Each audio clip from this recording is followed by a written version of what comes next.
We're on 41b. That's where we're on. And we're learning about brachas in the middle of a meal. In the middle of a meal. And as soon as it goes up on the chat, I'll have it. Okay. Thank you, Michal.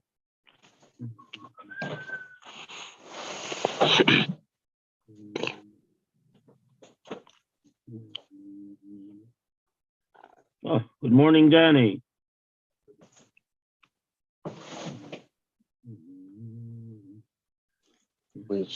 Having trouble clicking.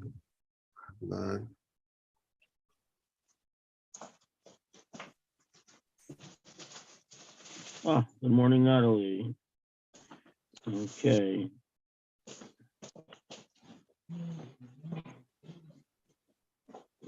It's 41B.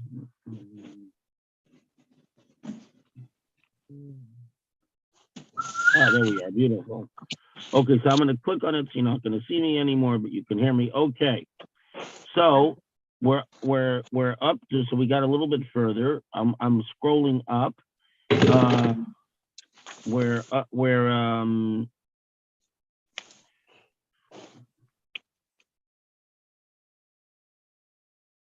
Okay, we finished 7. We're up to 8.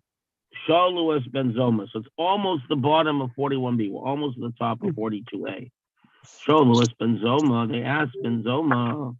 Mipnei ma amru devarim abayim achmas tasuda besocha suda einam tunim bracha. Why did we say things that come as a result of the meal? They're part of the main course of the meal, the main courses of the meal, meat and fish and vegetables and so on. Einam, they don't need a bracha, not before, not after. Amalem, he says, Hoyol paspot rasan, because the bread exempts them, because the bread is the main focus of the meal. So anything which comes sort of as a result of sitting down for a meal and having bread, So by the way, it's very interesting that this is very subjective. So I'll give you a mushal. So pumpkin pie is sometimes served as part of the main course, right? And sometimes it's served as a dessert. So if you serve it as a dessert, with powder of whipped cream or something, then you say mezainis on it afterwards. But if it's part of the meal, if you serve it with the chicken, with the meat, whatever it is, then you don't have to say a separate bracha on it. So this is all somewhat subjective, and so things that are sort of in between that you're not sure where they belong. So if you serve them as dessert and you bench first, that's one of the reasons, by the way, that people often do Berchat Hamazon first and then go along and then have dessert, making a separate bracha on it, because some dessert things might be a doubt whether they come in the middle of a meal or not, like aforementioned pumpkin pie. Or sometimes, some people serve stewed fruit with the meal, with the meat course, and many people do not. So where you have a doubt, it's better to eat it as a dessert afterward. That's just a practical implication. Hachi asks the Gemara, the very last words on 41b, Ayanami niftarei pas. Let wine also exempt the bread. And says the Gemara, Shani Ayin, wine is different. Why is wine different? Shani Ayin, wine is different. Why? Because the Gairim Brachalat, it causes a blessing itself.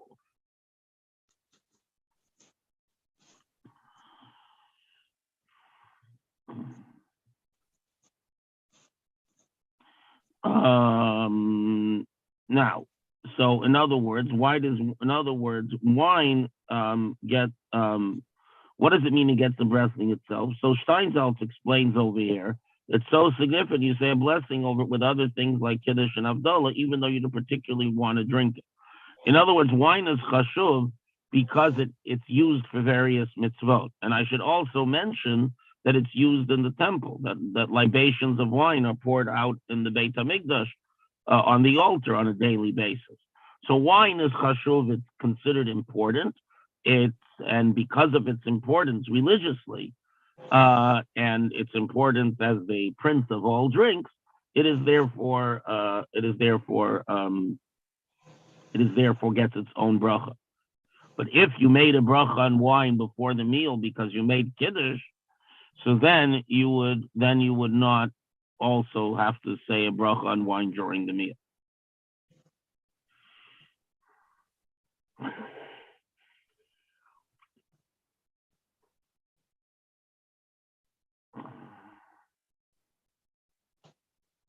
Okay.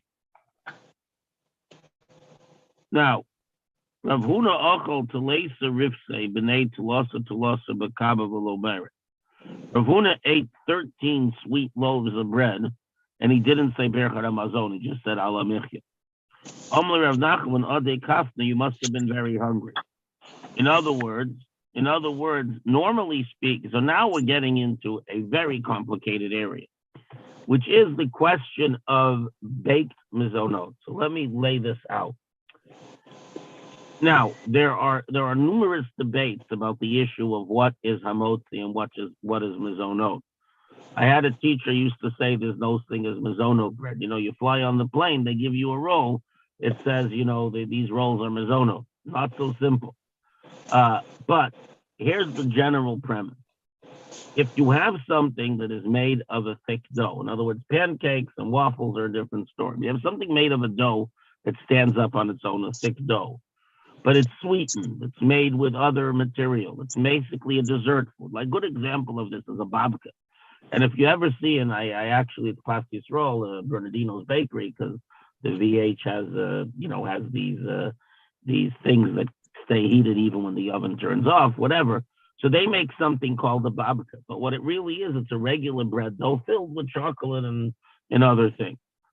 But even our babkas, which are typically, we say mizonot, which are made with apple juice, with oil and so on, in the dough, not water.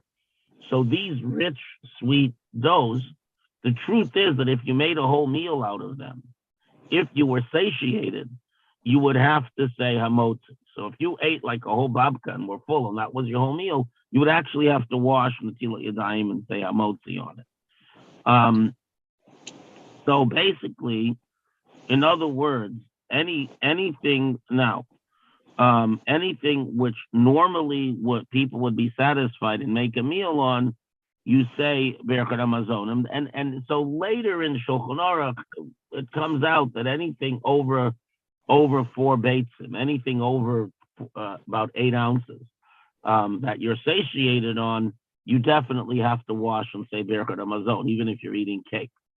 The problem, there are so many questions, so the problem is like batter. Something that's a poured batter but baked may never be hamotzi. So the answer is don't eat more than a half a pound of cake and you won't run into problems. Unless that satisfies you, then we'll see later it further creates issues.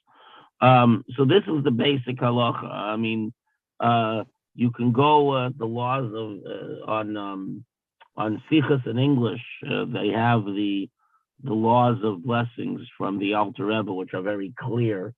You can look them up. But I'm not here to. We're learning Gemara now. We're not learning ultimate halachic ruling. I'm just letting you know that if you eat more than half a pound of cake, questions are raised. So the solution is not to eat more than half a pound of cake. Rav Yehuda hava osik le'livrei be Rav Yehuda bar Chaviva. Another story. Like I say, the laws of brachot are extremely complex because the Gemara does not actually lay everything out in a way that answers the questions, because the Gemara talks about very specific preparations, and over the years, more and more things have been developed. You know what I mean? Been developed. Okay. So we're gonna. Okay. So there's a story here about a wedding. They're discussing bread as dessert. So again, like a babka, bread with a lot of honey and spices and so on. Chocolate did not yet exist in that part of the world. I'm going to have to stop here. If you guys want, I'm going to leave the continue and figure out the next piece, that's great. But they just called me in for my blood test, which I hope I pass. Okay, so if you want to be mamshich, be mamshich. I'm going to leave it on. All the best. Thank you, Rabbi. Take care. Yeah, you should be able. By the way, on the Safari, yeah, if you click on it, if you're on a PC, if you're on a computer, the Mefarshim will come up on the side, and many of those are translated into English. So give it a try. Give it a try, and have a good Shabbos. And we'll see you, God willing, on Monday with Hashem's help. All the best. Shabbos. Thank you. Thank you, Rabbi. Bye-bye.